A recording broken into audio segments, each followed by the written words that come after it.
Bon matin, Dieu est bon, amen. On va louer celui qui est notre joie ensemble. On va louer celui qui change les circonstances ensemble, amen. Woo!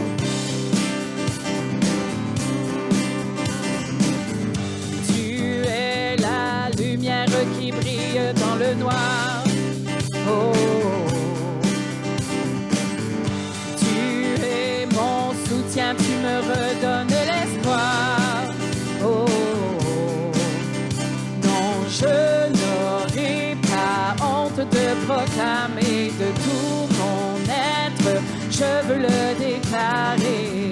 Christ est ma joie. Christ est ma joie. Je n'aurai pas peur de chanter, pas peur de crier haut.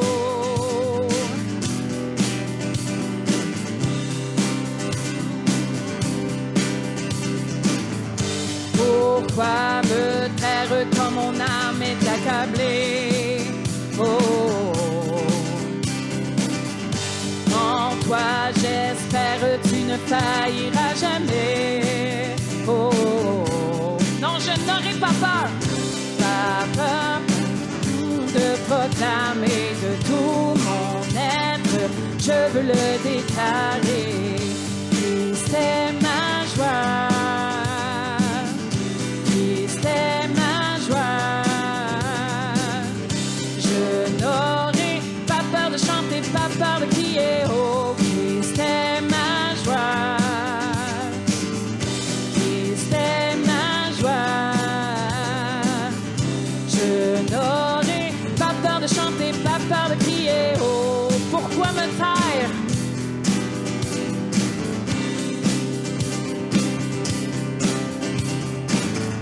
Pourquoi me taire quand mon âme est accablée?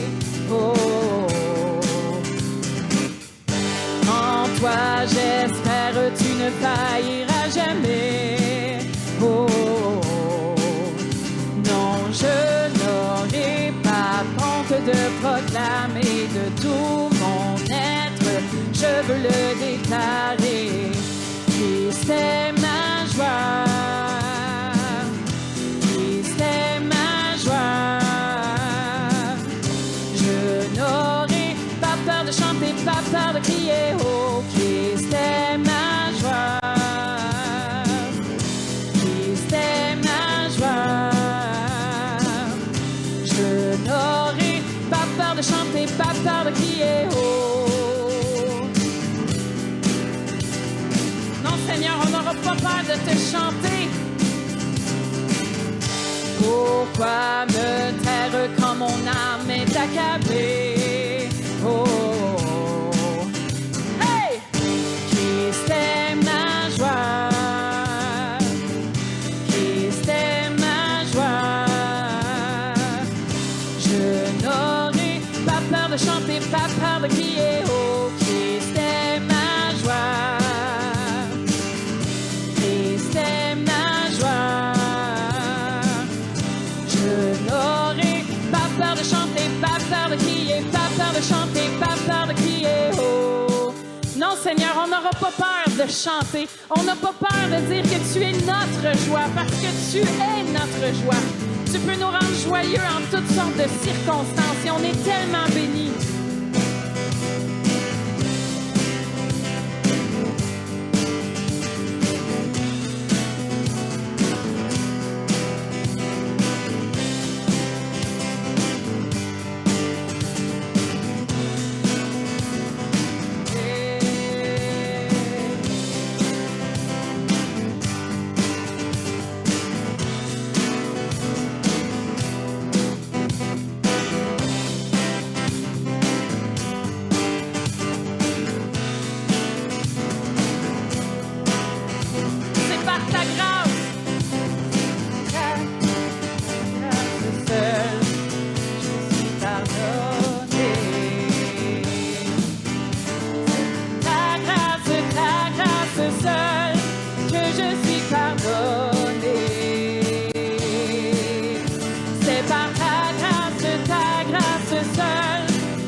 grâce m'affranchit, ta grâce purifie, ta grâce m'offre la vie, ta grâce m'a sauvé, ta grâce a pardonné, ta grâce m'a comblé, ta grâce m'a libéré, ta grâce justifie, ta grâce m'affranchit, ta grâce purifie, ta grâce m'offre la vie, ta grâce m'a sauvé, ta grâce a pardonné, ta grâce m'a comblé, ta grâce m'a libéré, ta grâce justifie, ta grâce m'affranchit, ta grâce purifie, ta grâce m'offre la vie, ta grâce m'a sauvé, ta grâce a pardonné, ta grâce m'a comblé, ta grâce m'a libéré.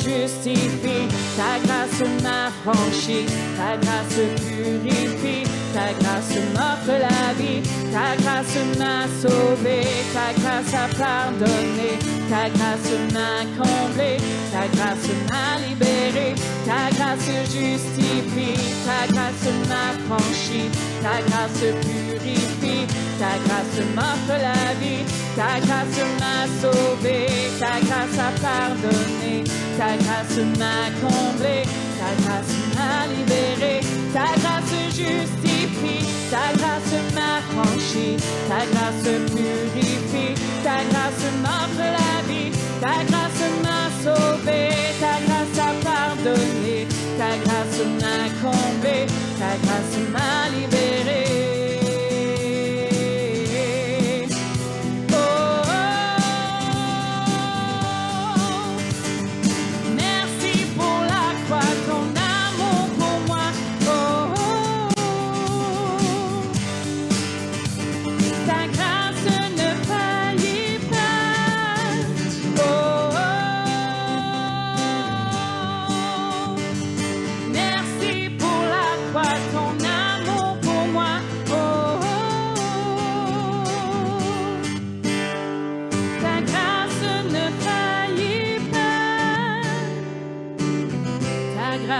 Justifie, ta grâce m'affranchit, ta grâce purifie, ta grâce m'offre la vie, ta grâce m'a sauvé, ta grâce a pardonné, ta grâce m'a comblé, ta grâce m'a libéré, ta grâce justifie, ta grâce m'affranchit, ta grâce purifie, ta grâce m'offre la vie, ta grâce m'a sauvé, ta grâce a pardonné, ta grâce m'a comblé, ta grâce m'a libéré. Merci pour ta grâce, merci pour ta grâce, Jésus. Merci Seigneur pour ta grâce qui est plus que suffisante. Pour peu importe ce qu'on a à faire, il y en a plus qu'assez. Tu es plus que suffisant pour nous, Seigneur. Et on veut louer ton merveilleux nom. On veut glorifier ton merveilleux nom. Ce nom dans lequel il a tout. Dans lequel il y a tout ce qu'on a besoin. Dans lequel on est tout ce qu'on peut être. Nous voulons te louer. Jésus,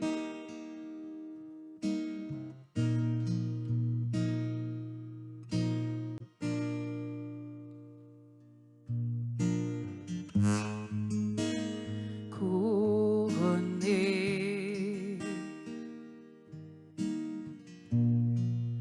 revêtu de majesté.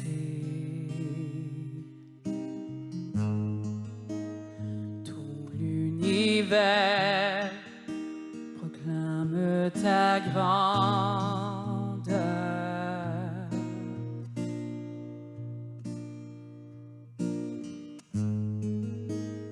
Glorifié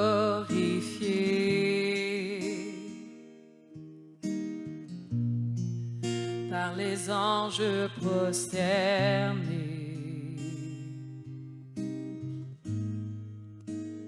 tu es assis à la droite du Père.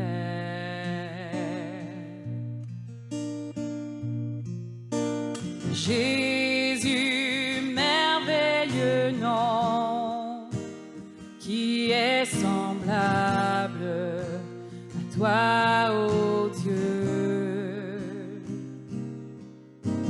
Jésus, ton précieux nom est digne d'hommage.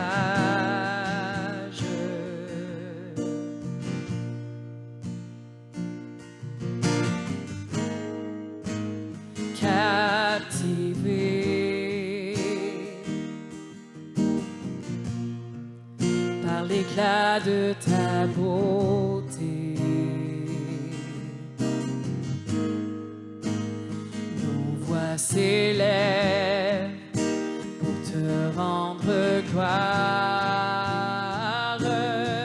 Jésus, Jésus, merveilleux nom, qui est semblable à toi, ô Dieu. Jésus, ton précieux nom est digne d'hommage.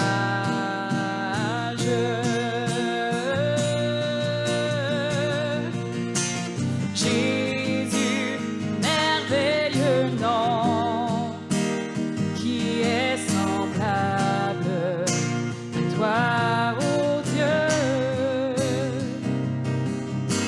Jésus, ton précieux nom est digne d'hommage.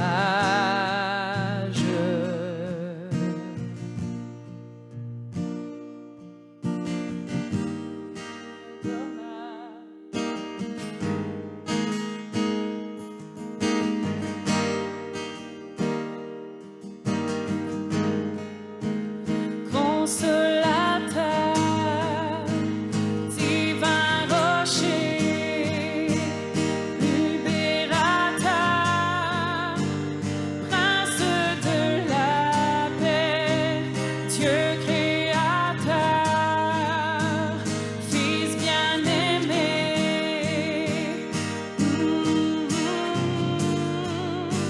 Seigneur couronné, consolateur, divin rocher, libérateur, prince de la paix, Dieu créateur, Fils bien-aimé, roi serviteur, Seigneur couronné, commencement, ultime fin, soleil levant, étoile du matin, Dieu tout-puissant, Dieu trois fois saint, sauveur vivant, maître souverain, commencement, ultime fin, soleil levant, étoile du matin, Dieu tout-puissant, Dieu trois fois saint, soleil levant, maître souverain. Oh. Laissez montrer votre louange vers le maître souverain. Si vous avez besoin d'un nouveau départ ce matin, il est votre commencement. commencement. Ça commence aujourd'hui. Dites-le à les circonstances dans votre vie. Aujourd'hui, tu vas changer. Parce que mon Dieu est mon commencement. Parce que mon Dieu a créé quelque chose pour moi. Et c'est pas d'être une victime de quoi que ce soit. Il est majestueux et il a tout accompli. On va le dire une dernière fois qu'il est le commencement.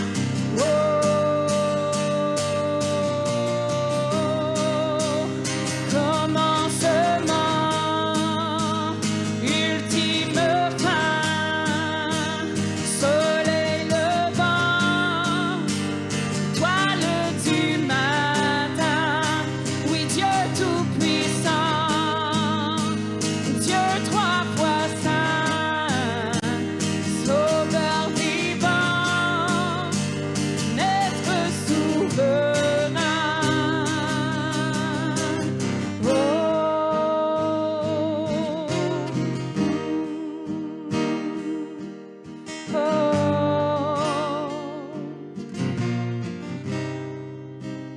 Dieu tout-puissant.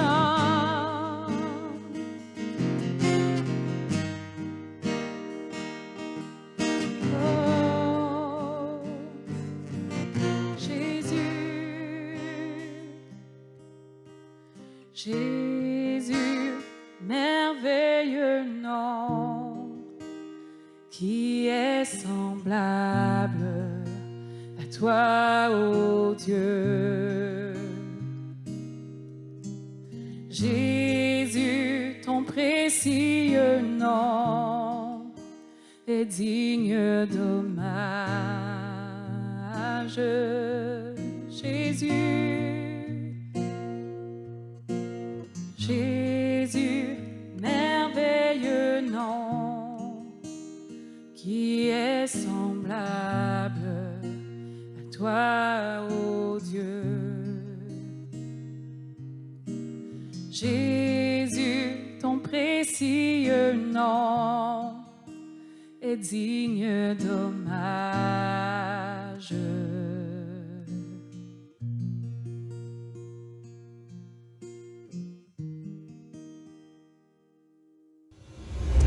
Bonjour tout le monde, ici Pasteur Ken Mafou, puis ça me fait vraiment un plaisir d'être là aujourd'hui, de m'adresser à vous.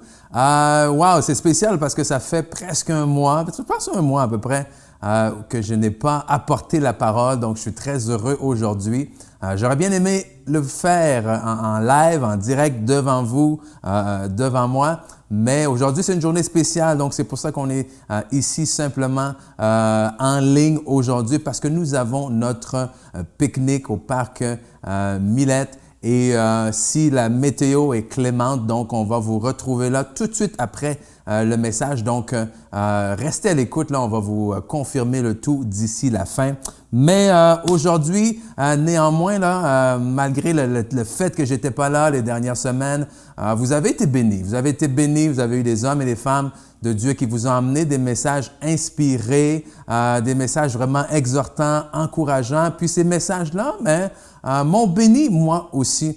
Tellement que, écoute, je les ai écoutés, puis réécoutés, puis à chacun de ces messages, il y avait des choses qui m'ont interpellé, qui m'ont saisi, des choses. Vous savez, quand vous êtes pasteur, que vous écoutez le message de quelqu'un d'autre, mais il y a toujours plein d'autres messages qui arrivent, qui rentrent. Et tellement que, dans le fond, ce que j'ai décidé de faire pour les prochaines semaines, c'est une série intitulée « Sous un autre angle ».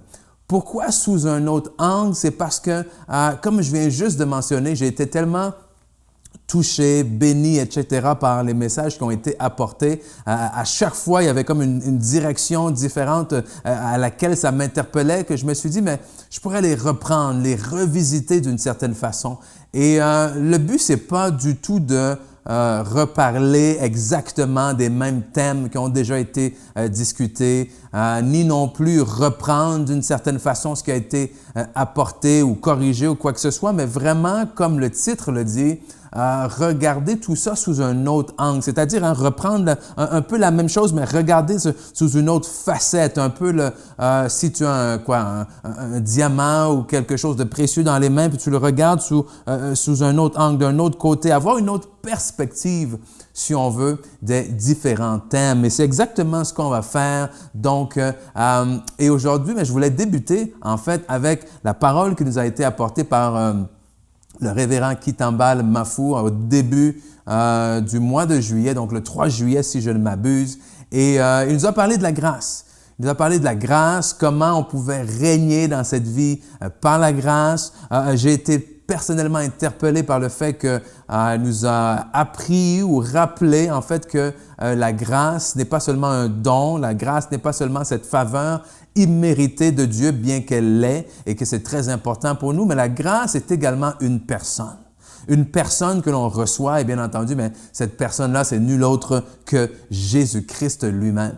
Et alors que j'écoutais ce message-là sur la grâce, il y a vraiment quelque chose qui m'est venu et c'est la question de repos, ou si on veut être plus précis, le repos divin. Parce qu'il y a ce verset-là que je veux partager avec vous, qu'on retrouve en 1 Corinthiens chapitre 15, verset 10, qui nous dit « Par la grâce de Dieu, je suis ce que je suis. Et sa grâce envers moi n'a pas été vaine. Loin de là, j'ai travaillé plus que tous. » Donc, il parlait des apôtres et des disciples qui sont venus avant lui. À travailler plus que tous, mais pas moi toutefois, mais la grâce de Dieu qui est en moi, ou plutôt avec moi. Alors ici, il dit, j'ai travaillé plus que tous, mais en fait, finalement, c'est pas moi qui ai travaillé plus que tout le monde, c'est la grâce qui est avec moi. Et c'est vraiment quelque chose qui m'interpelle. Pourquoi? Parce que je pense grâce, je pense repos. Je pense pas repos de on est sur une plage ou quoi que ce soit, même si c'est le genre de repos qui m'intéresse, c'est le genre de repos que j'aime, alléluia. Mais on peut être en repos divin même lorsqu'on travaille.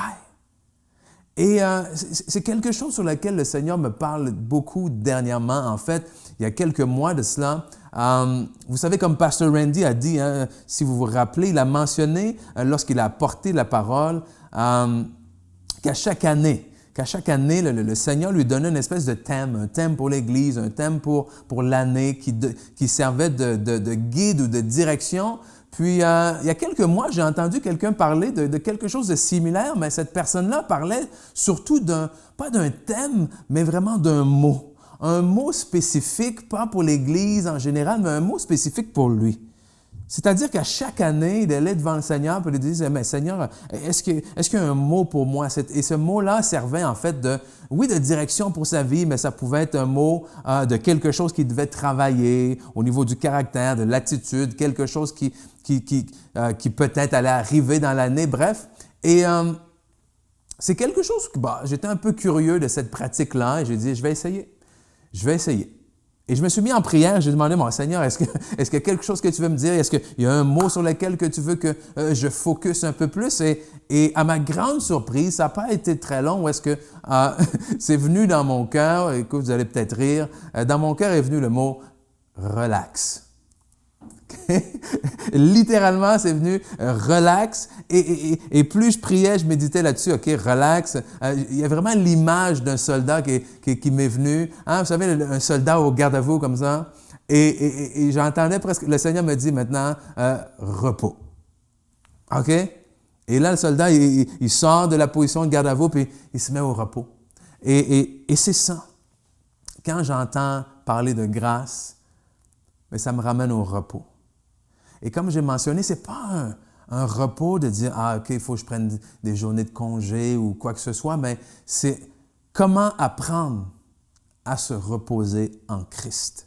Comment apprendre à se reposer en Dieu. Comment apprendre à se reposer au point où est-ce que même lorsque je suis à l'œuvre, même lorsque je suis au travail, je reste quand même dans un état de repos. Amen. Et moi, c'est ça que je veux. Je veux aller au rythme de Dieu. Je ne veux pas travailler un rythme effréné, mais je veux travailler avec sa force, travailler avec sa grâce. Et ce qui est important de comprendre pour nous, c'est quoi? C'est que le repos, c'est un don de Dieu. Hein? Autant que la grâce, c'est un don de Dieu, il faut comprendre que le repos aussi, c'est un don de Dieu. Et quand on regarde, on n'ira pas lire tous les versets, mais lorsqu'on regarde vraiment le récit de la création, OK? Qu'on retrouve évidemment en Genèse, donc le livre du commencement, où est-ce qu'on voit comment Dieu a parlé, comment la terre était informe et vide, et il a parlé, le Saint-Esprit a agi, comment après les premiers jours, Dieu crée différentes choses, que ce soit les astres, la lumière, les animaux, la végétation, etc. Dieu crée ce monde. Et ce qui est intéressant, c'est que si vous allez lire les récits des premiers jours, on voit qu'à la fin de chaque jour, la parole de Dieu nous dit que Dieu vit que cela était bon. Okay? Donc, par exemple, Dieu va créer les astres et à la fin de la journée, ça se termine. Dieu vit, que cela était bon. Et jusqu'au 6e jour, le 6e jour, il crée l'homme et c'est drôle parce qu'après ce 6e jour, Dieu vit que cela était très bon. Okay? Et vient le 7e jour. Le 7e jour, le jour du repos, le jour où Dieu se repose de ses œuvres. Et on va lire ensemble ce que la Bible nous dit de particulier à propos de ce 7e jour.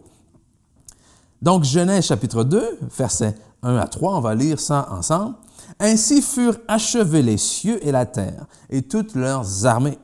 Dieu acheva au 7e jour son œuvre qu'il avait faite et il se reposa au 7e jour de toute son œuvre qu'il avait faite. » Dieu, écoutez bien, Dieu n'a pas juste dit que c'était bon. Dieu n'a pas juste dit que c'était très bon. Mais Dieu a béni le 7e jour. Dieu bénit le 7e jour et le sanctifia. Parce qu'en ce jour, il se reposa de toute son œuvre qu'il avait créée en la faisant. Dieu a déclaré, oui, évidemment, comme les autres, que ce jour était bon. Mais il a fait quelque chose de plus. Il l'a sanctifié. Il l'a mis à part. Il se l'est réservé. Amen. C'est un jour spécial, c'est un jour que Dieu nous a donné également. C'est même lorsqu'on regarde dans les 10 commandements, et il y a ce commandement-là d'observer le jour du sabbat, d'observer le jour du repos. Amen? Parce que c'est un don de Dieu, c'est un jour qui nous est donné par Dieu. Et l'erreur qu'on peut faire parfois, c'est quoi? C'est lorsqu'on regarde le récit de la création. Dieu a créé la terre, le monde en 7 jours. Le 7e jour, il se reposait. Et on a l'impression, lorsqu'on compare avec les 7 jours de notre semaine à nous qu'on connaît, c'est comme si on a l'impression que Dieu s'est reposé le dimanche et lundi, il est retourné travailler. On se comprend? 1, 2, 3, 4, 5, 6, j'ai travaillé. Le 7e, je me repose, c'est bon. Le 8e, je repars. Mais l'idée de Dieu, là, c'est qu'on vive dans le 7e jour. Amen?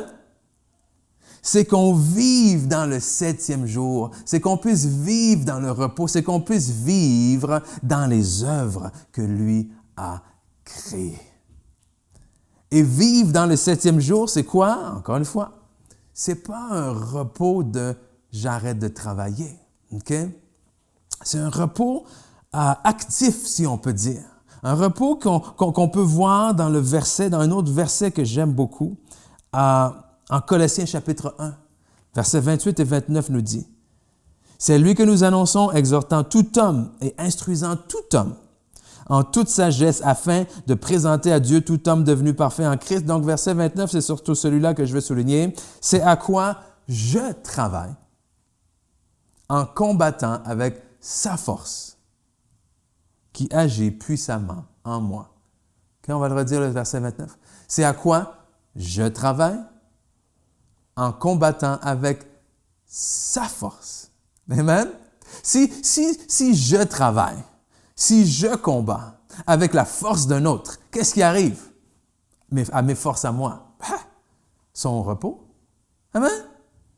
Mes forces à moi sont au repos. Mon énergie à moi est au repos parce que je vais travailler. Mais je n'utilise pas ma propre force pour faire cette œuvre-là. Donc, quand j'ai terminé mon travail ou j'ai accompli ce que j'avais à accomplir, dans quel état je suis? Je suis dans le même état de repos que j'étais quand je suis allé travailler. Amen? C'est comme quand Galate nous dit que si je vis, ce n'est plus moi qui vis, c'est Christ qui vit en moi et reproduit sa vie en moi. C'est-à-dire que c'est moi qui fais les œuvres. C'est moi moi qui va à l'église, c'est moi qui sers le Seigneur, c'est moi qui va travailler, c'est moi qui essaie de témoigner à mes confrères au travail, c'est moi qui est à la maison, qui élève mes enfants, mais c'est avec sa force, c'est avec sa grâce, c'est avec sa puissance, c'est avec son esprit, c'est avec sa direction. Alors, ce n'est pas une question de moi d'essayer d'œuvrer de mes propres forces, mais c'est une question de laisser la présence de Dieu, la force de Dieu, la grâce justement de Dieu travailler en moi. Amen. Et c'est ce paradoxe qui est des fois difficile à saisir. Amen. Parce que souvent, il y a une personne qui me vient à l'esprit en ce moment, parce que cette personne-là, souvent me disait toujours, oui, mais, qu'est-ce qu'il faut que je fasse? Oui, mais, il faut bien que je fasse quelque chose. Et je lui dis, mais oui, il faut que tu fasses quelque chose. Ça ne vene pas dire que lundi, tu ne vas pas travailler. Ça ne veut pas dire qu'à la maison, tu ne fais rien. Ça ne veut pas dire que tes enfants, tu ne dois pas les élever. Oui, tu dois faire quelque chose, mais en même temps, tu ne fais rien. Et là, je ne comprends rien. Je ne comprends rien. C'est-à-dire que je me présente moi. J'offre mon corps au Seigneur. J'offre ma bouche au Seigneur. J'offre mes mains au Seigneur. Amen. Mais je dis, c'est toi qui travailles. C'est toi qui es à l'œuvre. Un peu à l'image de Josué dans l'Ancien Testament. Je ne sais pas si vous connaissez cette histoire où le peuple d'Israël était en guerre. Et puis, Josué, avec l'armée d'Israël, s'en va au combat. Et il y avait Moïse qui était là sur la montagne de loin, qui regardait. Et Moïse avait les mains en l'air. Et quand Moïse avait les mains en l'air, eh bien, Josué, le peuple, était victorieux. Mais à un moment donné, Moïse s'est fatigué, a baissé les bras et l'armée d'Israël a commencé à perdre du terrain. Et c'est alors que Aaron et Hur sont arrivés, ont tenu les mains de Moïse pour que l'armée puisse vaincre. Mais pour moi, c'est une belle image. C'est une image où ces hommes-là sont tous là en train de faire quelque chose. Mais clairement, il y a une force qui est beaucoup plus puissante qu'eux à l'œuvre à ce moment-là. Amen? Si Josué n'est pas dans le combat, il n'y a pas de victoire. Si Moïse n'a pas les mains dans les airs, il n'y a pas de victoire, même si Josué est là. Si Aaron et Hur ne tiennent pas les mains de Moïse, il n'y a pas de victoire. Mais s'il n'y a pas une puissance au-delà qui est plus grande, il n'y a même pas de combat qui a commencé. Amen. Leur disponibilité, leur obéissance permet à l'œuvre de Dieu, ou comme Paul l'a dit, j'aime comment il dit, en combattant avec sa force. Et c'est exactement ce que ces hommes ont fait là. Ils sont allés au combat avec la force de Dieu. Oui, mais Josué était là. Probablement une épée à la main. C'était sa main. C'était son épée, c'était son bouclier, c'était son corps, c'était les mains de Moïse. Mais pourtant, ils combattaient tous avec la force de Dieu. Alors moi, j'imagine une vie comme ça. Une vie où est-ce qu'on se repose. Une vie où est-ce qu'on arrête de stresser. Une vie où est-ce qu'on arrête de se demander, oui, mais Seigneur, oui, mais non. Une vie où est-ce qu'on va faire les choses au quotidien que Dieu nous demande, mais en sachant que nous ne sommes pas seuls, en sachant que ce n'est pas à nous, c'est pas sur nous, que retombe le fardeau de tout créer, de tout régler tout seul. Pourquoi? Parce qu'il y a une force, il y a une puissance plus grande qui est là, qui agit en nous, avec nous et à travers nous. Amen. Alors, comment est-ce qu'on peut arriver à vivre là-dedans, ou du moins, qu'est-ce qu'on peut comprendre de ce qu'on appelle, de ce que je vais appeler aujourd'hui le repos divin? Eh bien, déjà, comprenons que le repos divin, donc premièrement, le repos divin nous garde de l'épuisement. Okay? Le repos divin nous garde de l'épuisement. Et je ne sais pas que vous êtes là à la maison, mais est-ce qu'il y a certains d'entre vous, vous vous êtes déjà senti épuisé? OK? Vous pouvez lever une petite main, là, un petit emoji main ou un petit bonhomme qui pleure peut-être, je ne sais pas, si vous vous sentez trop épuisé en ce moment. Est-ce que vous êtes déjà senti épuisé? Tu sais, quand on parle d'épuisement, c'est un peu plus que la fatigue. Dans le sens où, quand je suis fatigué, qu'est-ce que je fais? Je dors. OK? Quand tu es fatigué, tu dors, tu fais une sieste, tu te reposes et normalement, OK, l'énergie revient, tout ça. Mais quand moi je parle d'épuisement, c'est ce stade où tu es fatigué même dans ton lit. Tu comprends? Tu es fatigué même en congé. Ce stade où tu as beau prendre des jours de congé, mais tu es dans un état où tu es tout de même épuisé, où on dirait que les forces t'abandonnent. Mais le repos divin nous garde de ce genre de moment-là. Dans le domaine de l'entraînement physique, on parle des fois d'un phénomène qui peut arriver, c'est le phénomène du surentraînement. Okay? Le surentraînement, ça arrive quand? Je le voyais souvent dans deux catégories de personnes. Okay? Le surentraînement arrive souvent, soit la nouvelle personne qui commence à s'entraîner, ou le vétéran, si je peux l'appeler ainsi, qui est vraiment à la recherche d'un niveau de performance plus élevé qu'il a vécu avant. Okay? Donc, qu'est-ce qui arrive? Ça arrive que le nouveau, la personne qui vient de s'inscrire au gym et tout ça, qui est motivé, qui veut commencer, et tu lui dis, mais combien de fois tu veux t'entraîner par semaine? Ah, moi, je vais m'entraîner à tous les jours. Ouais, 7 jours sur 7, là. Ah oui, il faut que ça change, il faut que je perde ci, il faut tatata. Motivé, un bon cœur, à la bonne place, motivé. Et souvent, qu'est-ce que tu vois, c'est qu'ils viennent. Il y en a qui, au début, viennent réellement 5, 6, 7 fois par semaine. Mais le problème, c'est que le repos fait aussi partie de ton programme d'entraînement. Et si tu viens t'entraîner trop souvent, sans te reposer, tu peux tomber en ce qu'on appelle justement en surentraînement. Et les symptômes, finalement, du surentraînement, c'est que ça devient quoi? Ça devient la fatigue. Fatigue, perte de force, perte de masse musculaire, perte de performance. Donc, c'est triste parce que tu finis par perdre ce que tu courais après. Okay? Pourquoi? Parce que tu as travaillé trop fort. Et je me souviens à l'université, justement, lorsqu'on avait ces cours-là de planification d'entraînement, il fallait planifier même les temps de repos. Okay?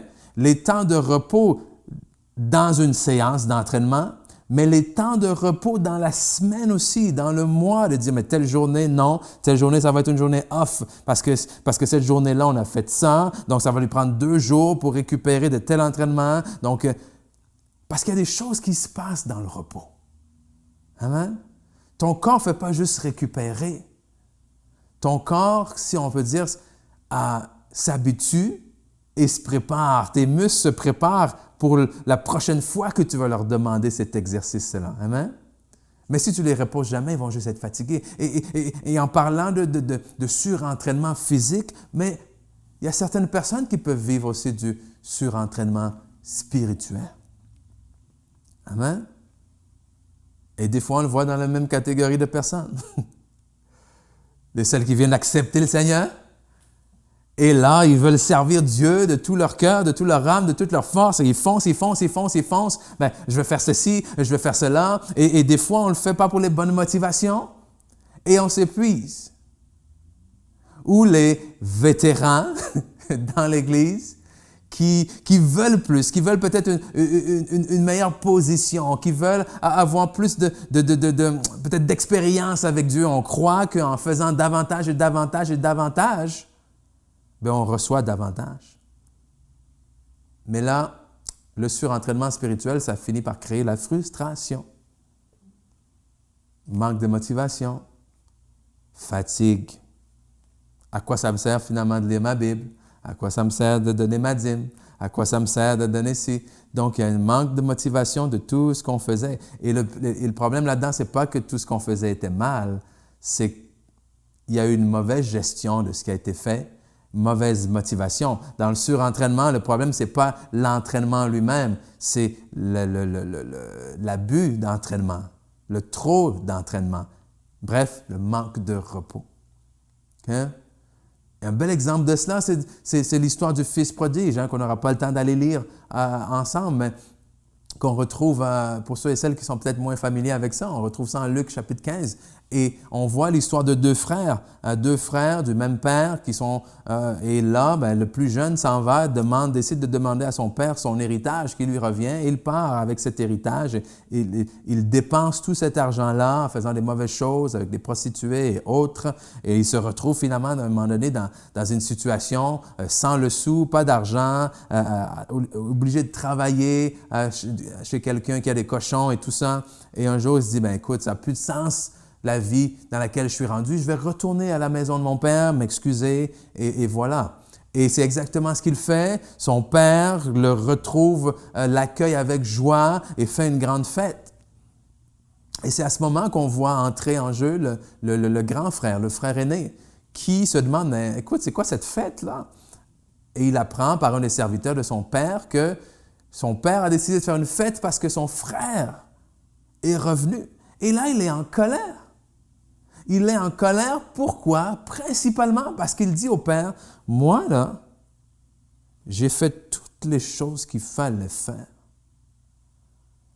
J'ai toujours été là, j'ai toujours travaillé, je me suis toujours relevé à l'heure pour aller au champ, j'ai jamais désobéi, j'ai jamais fait ceci, je t'ai toujours respecté, tatati, tatata. Et lui, qui n'a rien fait de tout ça et pire, tu le fais le genre de fête que tu n'as jamais fait pour moi. On se comprend? Et c'est là où le repos divin nous évite l'épuisement et nous garde de cette frustration-là. Parce que cet homme-là, ou ce frère aîné-là, le fils aîné, faisait ses œuvres pour une mauvaise motivation. Amen? Mais nous, comme on a dit, on veut travailler avec Dieu. On veut travailler dans les œuvres que Dieu a préparées pour nous. Ensuite, non seulement le repos divin nous garde de l'épuisement, mais le repos divin bâtit aussi notre foi en Dieu. Okay? Et on va aller voir un passage assez intéressant pour expliquer ce point-là. Donc, on ne lira pas tous les versets, j'ai mis, c'est en Hébreu chapitre, Exode, chapitre 16, OK? Exode chapitre 16, on a le récit là, du peuple d'Israël qui vient de sortir d'Égypte il n'y a pas si longtemps, quand ils arrivent au chapitre 16, et ils ont faim et tout ça, et Dieu envoie de ce qu'on appelle la manne, OK? On commence au verset 13. « Le soir, il survint des cailles qui couvrirent le champ, ou plutôt le camp, et au matin, il eut une couche de rosée autour du camp. Quand cette rosée fut dissipée, il y avait la surface du désert, quelque chose de menu comme des grains, quelque chose de menu comme de la gelée blanche sur la terre. Les enfants d'Israël regardèrent et se dirent les uns aux autres, « Mais qu'est-ce que c'est là? » Car ils ne savaient pas ce que c'était. Alors Moïse leur dit, « C'est le pain que l'Éternel vous donne pour nourriture. » Okay? Donc, ce pain-là qu'ils ont baptisé justement la manne, donc c'était des grains qui arrivaient, que le peuple devait ramasser et moudre, et pour ensuite, finalement, faire cuire et avoir du pain. Okay? Ce n'était pas des miches de pain là, qui tombaient du ciel. Là. Pouf! Okay? C'était ces graines-là qu'ils ramassaient par terre et ils devaient les faire cuire. Mais si on saute directement au verset 17, donc on part, au verset 17, pardon, au verset 26, OK? Au verset 26, nous dit que pendant 6 jours, vous en ramasserez, mais le 7e jour, qui est le sabbat, il n'y en aura point. Très intéressant. C'est-à-dire que à tous les matins, à tous les jours, le peuple d'Israël devait ramasser ça. À tous les jours, il y en avait juste assez pour la journée. Il ne pouvait pas en garder pour le lendemain. Et si quelqu'un décidait d'en garder pour le lendemain, alors il se rendait compte que le lendemain, le pain, était quoi? Était infesté de vers. C'est-à-dire qu'il n'était plus mangeable. Donc, jour 1, j'en ramasse, j'en ai juste assez pour la journée, j'en garde pas, sinon il pourrit le lendemain. Le lendemain, je me réveille, la manne est là, ainsi de suite. Mais le 6e jour, j'en ramasse le double. Pourquoi? Parce que Dieu a dit, le lendemain, le 7e, le jour du sabbat, le jour du repos, vous n'irez pas en chercher et il n'en aura pas. Mais, verset 27, le 7e jour, quelques-uns du peuple sortirent pour en ramasser. Ben oui. Et ils n'en trouvèrent point. Ben, c'est ce que Dieu avait dit, non? Alors l'Éternel, verset 28, dit à Moïse, « Jusqu'à quand refuserez-vous d'observer mes commandements et mes lois? Considérez que l'Éternel vous a donné le sabbat. » Et ça, c'est très important. Considérez que c'est l'Éternel qui vous donne le repos. Amen. C'est pourquoi il vous donne au 6e jour de la nourriture pour 2 jours, que chacun reste à sa place et que personne ne sorte du lieu où il est au 7e jour. Et le peuple se reposa le 7e jour. Ici, c'est quoi?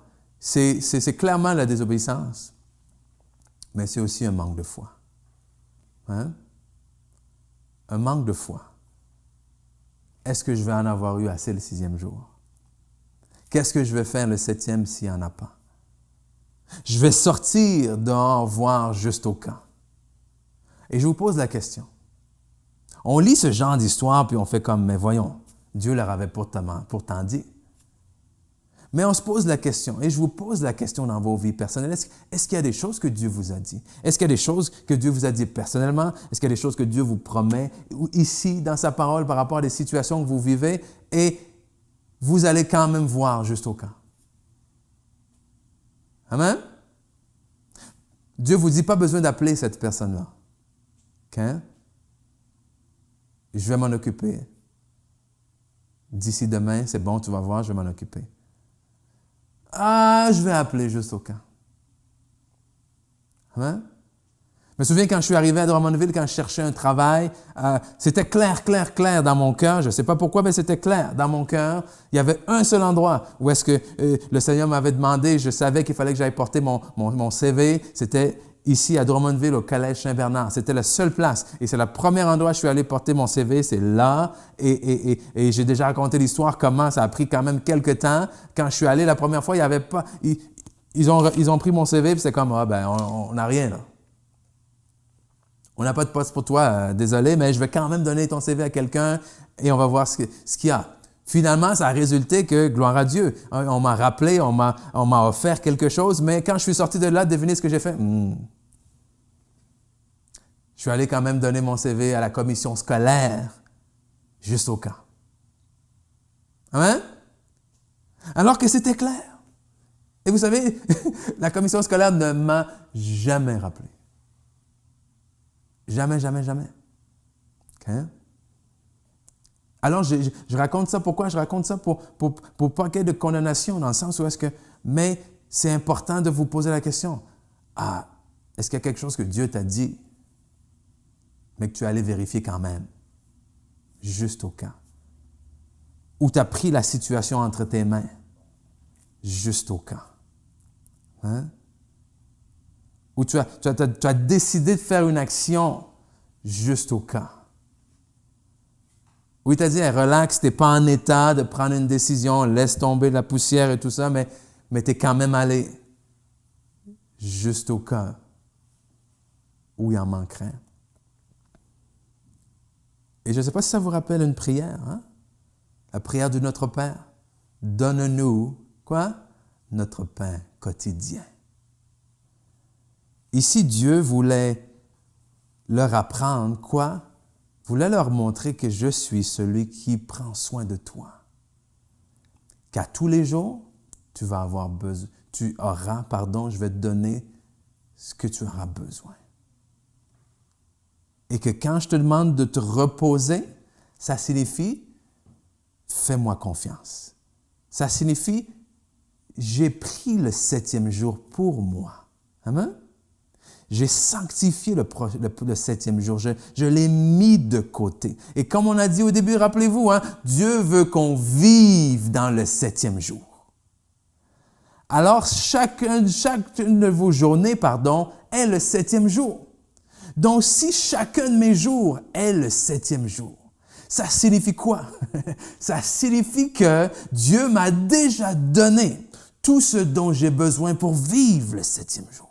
Ça signifie quoi? Ça signifie que je n'ai pas besoin de sortir en panique et chercher ce que je pense qu'il va manquer parce que Dieu a déjà tout pourvu pour moi. Pourquoi? Parce qu'il me connaît avant la fondation du monde, parce qu'il m'a appelé avant la fondation du monde. Pourquoi? Parce qu'il a tracé le chemin pour moi, devant moi, avant la fondation du monde et que maintenant, il me demande de me reposer en son Fils. On veut vivre dans le 7e jour. Amen. Moi, je veux vivre dans le 7e jour. Je ne sais pas pour vous, mais moi, je veux vivre une vie de 7e jour. Je veux vivre une vie de repos. Okay? Pas une vie de vacances. Quoique avec le soleil, l'été comme ça, des fois, je me dis, ouais, je prendrais ça à l'année longue. Mais une vie de repos.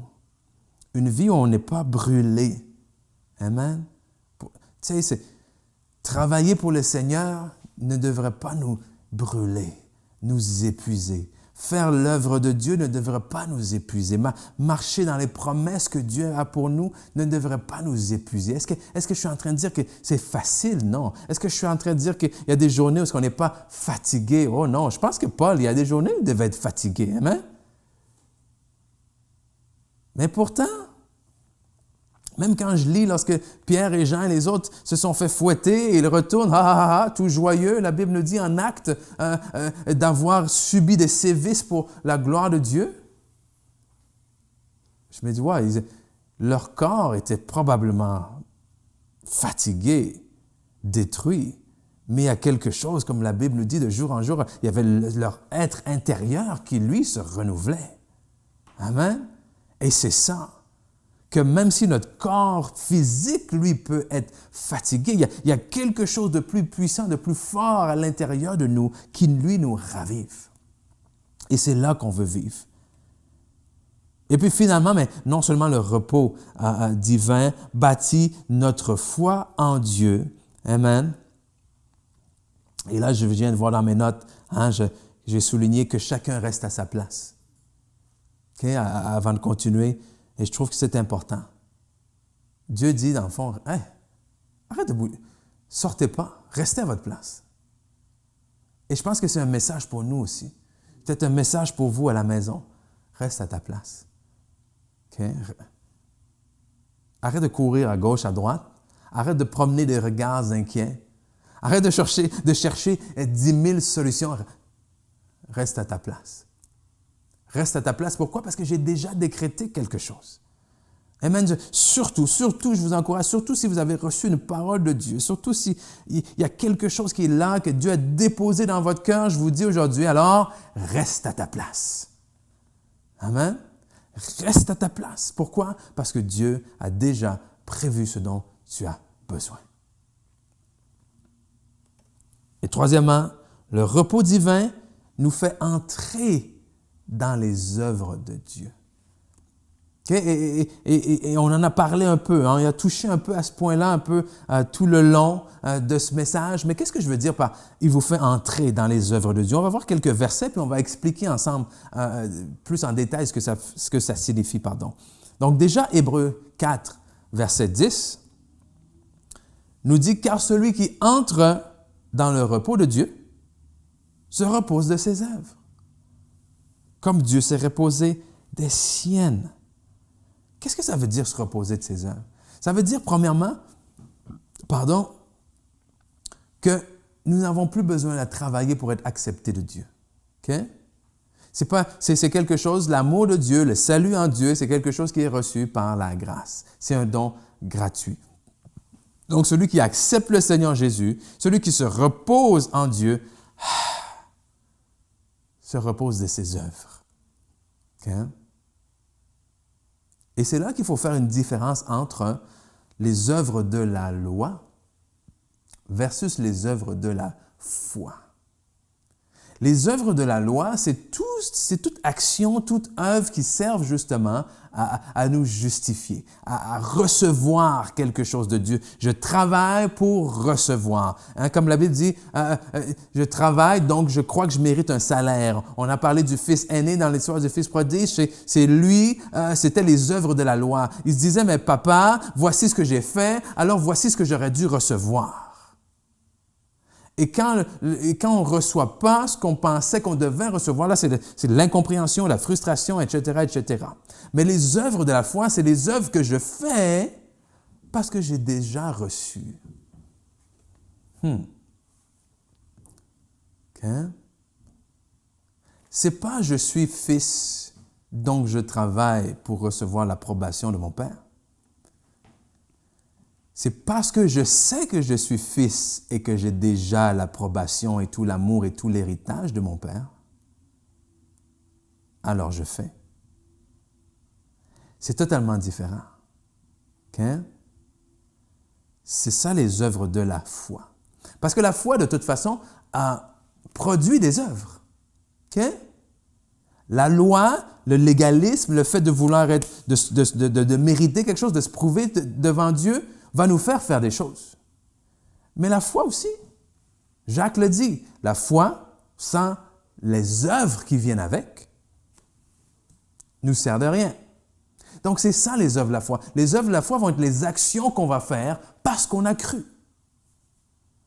Je crois qu'il va pleuvoir? Je prends un parapluie. C'est ça, c'est les œuvres de la foi. Je crois que Christ a dit ceci dans ma vie, donc voici ce que je fais. Je crois que Christ m'a dit « Attends », donc voici ce que je fais. Je crois qu'il y a eu une promesse, donc voici ce que je fais.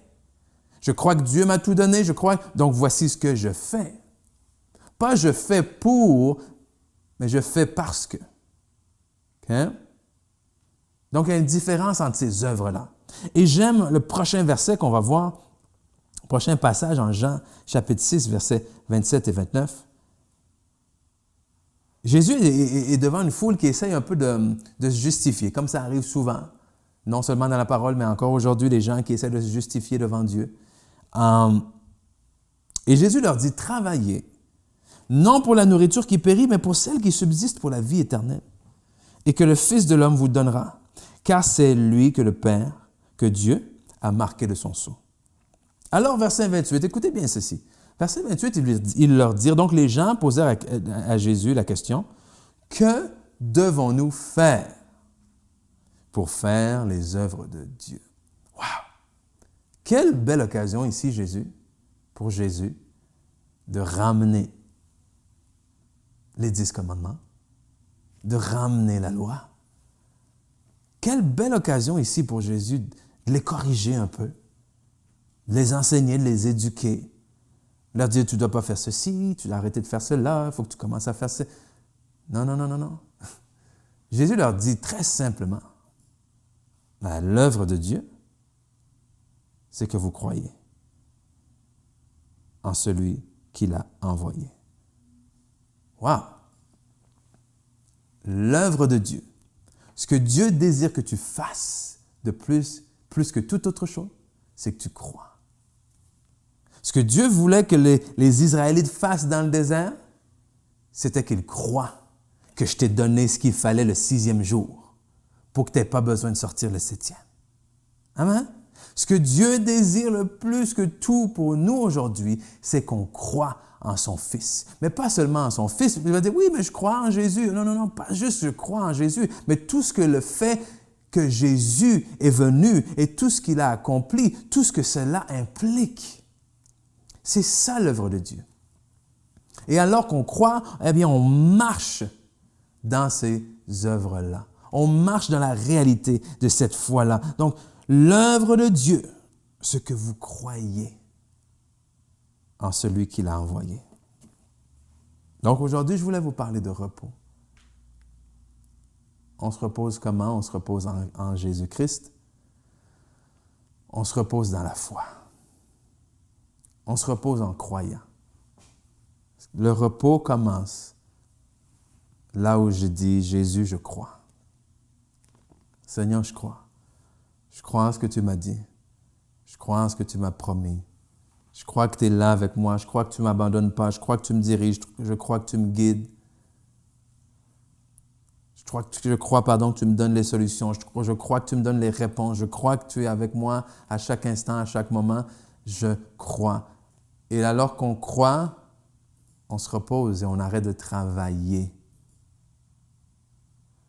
par nos propres forces. Mais on travaille comment? On travaille maintenant avec Dieu dans les œuvres qu'il a préparées pour nous. Et c'est là où j'aimerais terminer. Comment est-ce qu'on travaille avec Dieu? Évidemment, d'abord, il faut le recevoir.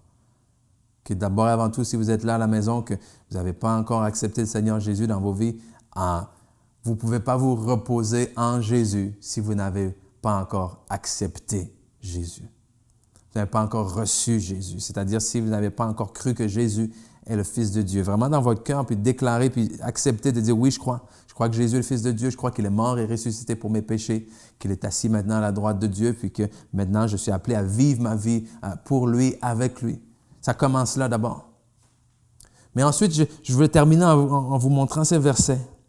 En Matthieu chapitre 11, versets 28 à 30, qui nous dit d'abord dans la version seconde, « Venez à moi, vous tous qui êtes fatigués et chargés, et je vous donnerai du repos. » Wow, quelle belle invitation.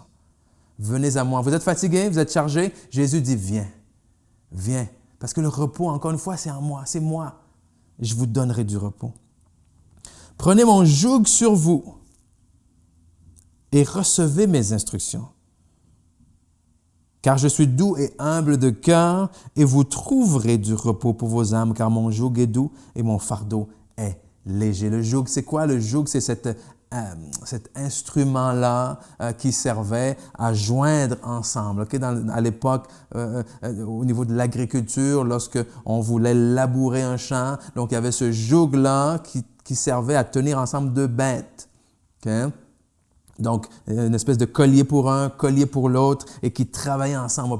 On peut penser à deux bœufs qui travaillaient ensemble pour tirer ensemble, pour labourer le champ. Et Jésus dit, mais viens avec moi sur le joug.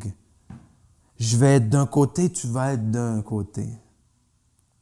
Et quand je lisais ça, je me suis posé la question que je veux vous poser aujourd'hui. Je me dis, wow, si je suis épuisé, il y a peut-être des chances que je ne suis pas en train de suivre le rythme du Seigneur. Amen. Suis-je réellement en joug avec lui? Parce que si je suis en joug vraiment avec Jésus, alors j'avance à son rythme. Je travaille à son rythme. Amen. Et si je travaille à son rythme, pas que je ne rencontre pas de défis, mais je devrais récolter quand même la joie. Je devrais récolter la paix. Je devrais certainement récolter du repos. Et c'est là la question que je vous pose. Si vous avez été fatigué, épuisé, chargé dernièrement, est-ce que vous marchez en joug avec le Seigneur Jésus? Parce que Jésus dit, viens, viens, viens, tu es fatigué, viens, mets-toi sous mon joug. Et suis mes instructions. Et c'est là qu'on dit, c'est pas arrête de travailler. Non, non, non, non. C'est travaille selon mes instructions. Amen. C'est pas croise-toi les bras puis fais une sieste. Non, non, non. C'est viens. Je sais que tu veux labourer toi aussi, mais laboure avec moi. Je vais te montrer dans quel champ labourer. Je vais te montrer dans quelle direction labourer. Je vais te montrer à quel rythme avancer. Je vais te montrer quand arrêter. Je vais te montrer quand accélérer. C'est moi. C'est moi. Et il y avait, je l'ai vu aussi dans la version de Message. Il y a une version en anglais qu'on appelle la Bible de Message, que, entre parenthèses, honnêtement, c'est peut-être pas la meilleure version pour étudier la parole de Dieu d'une manière approfondie, pour vraiment ressortir les vérités théologiques. Mais je vous le mets ici. Pourquoi? Parce que c'est une version qui est un peu plus, comment on peut appeler ça, là? Imagée, si on peut dire, qui utilise vraiment des images, des choses simples pour nous aider à entrer davantage dans l'histoire et à comprendre l'histoire. Et toujours en Matthieu, chapitre 11, dans la version de Message, ça dit un peu ce que je veux vous dire aujourd'hui en terminant. Es-tu fatigué? Es-tu épuisé ou brûlé par la religion? Alors viens à moi. Pars avec moi et tu récupéreras ta vie. Je vais te montrer comment prendre un vrai repos. Marche avec moi et œuvre avec moi. Observe comment je le fais. Apprends les rythmes non forcés de la grâce. Je ne vais rien mettre de trop lourd ou de mal ajusté sur toi. Reste en communion avec moi et tu apprendras à vivre librement et avec légèreté. Amen. Et c'est vraiment là-dessus que je vais vous laisser aujourd'hui. Fatigué, chargé, allez à lui. Suivez-le. Suivez son rythme. Faites comme l'apôtre Paul. C'est à quoi je travaille avec sa force. Amen. Je vous invite à travailler pour votre couple avec sa force. Je vous invite à aller au travail avec vos patrons, vos collègues, avec sa force. Je vous invite si vous êtes aux études, je ne sais pas moi, avec sa force. Peu importe ce que vous êtes appelé à faire, que ce soit avec sa force. Qu'on suive son rythme. Alors, je vais prier pour vous en terminant. Donc, Seigneur, je te remercie. Je te remercie pour ce don de ton repos. Wow! Aide-nous à vraiment saisir la grandeur, vraiment la profondeur de ce que ça signifie se reposer. Seigneur, aide-nous à sortir de notre espèce de cadre humain où est-ce qu'on voit le repos comme simplement assis quelque part à rien faire, Seigneur, mais que ce soit qu'on reçoive ce repos comme il est, c'est-à-dire toi, comme une personne qui désire nous faire avancer, nous faire goûter à cette grâce. Je te prie pour chaque personne ici qui regarde, qui se trouve peut-être dans un état, comme on vient de lire, fatigué ou chargé ou épuisé. Seigneur, que tu puisses renouveler leur force par ton Saint-Esprit et que tu puisses les enseigner, comme tu dis toi-même, recevez mes instructions. Qu'on puisse se laisser enseigner, instruire par toi, Seigneur, afin de vivre cette vie de repos. Seigneur, on veut vivre dans le 7e jour. On veut vivre dans le repos divin avec toi, par toi et grâce à toi. Dans le nom de Jésus. Amen. Amen, amen, amen. Donc, j'espère que vous avez été bénis. Okay? C'est un peu dans ce sens-là, vous voyez, que je veux aller dans les prochaines semaines. Donc, la semaine prochaine, on va probablement y aller avec, c'est Pasteur Ginette aussi qui a apporté un message sur élargir l'espace de notre tente. Donc, quand elle a prêché ça, il y a quelque chose en particulier qui est venu aussi dans mon cœur que je veux partager avec vous. Mais donc, voilà, reposez-vous, prenez des vacances, des vraies vacances s'il faut, mais surtout, cherchez le repos divin. Amen. Le repos divin, celui qui se repose en Dieu se repose de ses œuvres. Donc, merci encore, on vous aime, puis on se voit très bientôt. OK? Bye bye.